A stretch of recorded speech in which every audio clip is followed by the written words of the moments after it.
What's up, everybody? Welcome back to the Jump Street Podcast. Austin here, and today I wanted to talk a little bit about how my skating has changed in the last year or so. So I've been skating for about 27 years now, and throughout that entire time, my skating's been pretty much the same. Jump grind, jump grind, jump grind, jump grind, like most of us out there.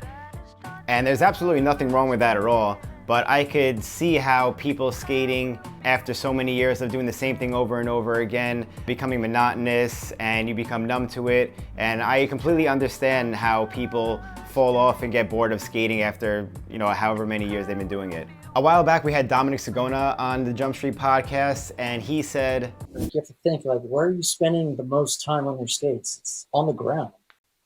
So why are you putting the least amount of time into that? 50% of what's being filled, if not more, is you skating up to it.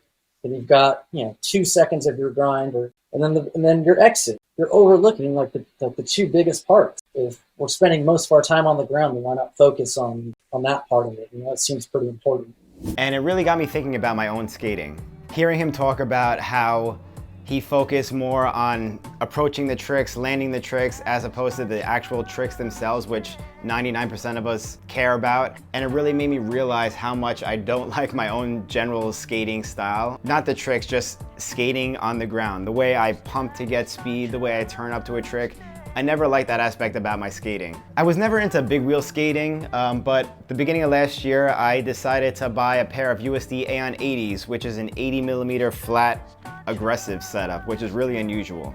I mainly bought these to skate the skate park by us. That's mostly big ramps, a lot of heavier transitions, launch boxes, just so I could get more speed and flow around the park more effortlessly, to get bigger airs and just have more fun enjoying that aspect of skating, that rolling aspect of just going up and down ramps with a lot of speed, catching air, having fun doing that. But when I first got the Aeon 80s, I didn't really have the opportunity to go directly to that skate park right away, and I was eager to try the skates, so I brought them with me to the first session at a regular skate plaza that has ledges, rails, small stuff, no real big transitions, and I just wanted to see how they felt, what I could do with them, and it made me look at the entire skate park in a whole new light.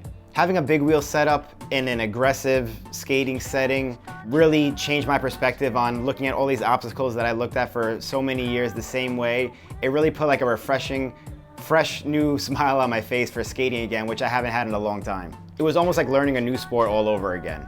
I dove heavier into wizard skating and big wheel skating in general and was able to incorporate all these different fresh maneuvers into my day-to-day skating. Some of this translated to my smaller aggressive wheel setup, but mostly I was just having a lot of fun on big wheels, 80mm, 84mm, 90mm, and being able to cruise around effortlessly on these bigger wheels on the skate park, Orange Street. It kind of didn't make me want to really go back to smaller wheels, aggressive setups like I was used to. After a short while, that Dominic Sagona podcast really resonated with me, and I was able to focus more on my flatland skating and make it look way cooler and more interesting than it has in the past. Opening my eyes to new styles of skating and trying different things, new skate brands, really improved my skating more than I could have imagined in the previous 26 years. And I feel like I'm skating better now more than ever, which is crazy to think about because I'm 35 now, and I started when I was 8 years old. I feel like it's important to try new things with skating, and it is possible to teach an old dog new tricks. I encourage everybody out there to try something new with your skating, no matter how long you've been doing this for, 1 year, 5 years, 20 years, whatever it is. I'll still always love being able to frontside a long down rail or learn a new switch up on a ledge, but anything I could do to freshen up my mind and try something new and improve my skating more while having fun doing it, I'm always down for it. I just wanted to say that before I end this video, if you like what you see, please like and subscribe to the channel. If you want to support us in other ways, we have a Patreon page. You can go to jumpstreetpodcast.com/store.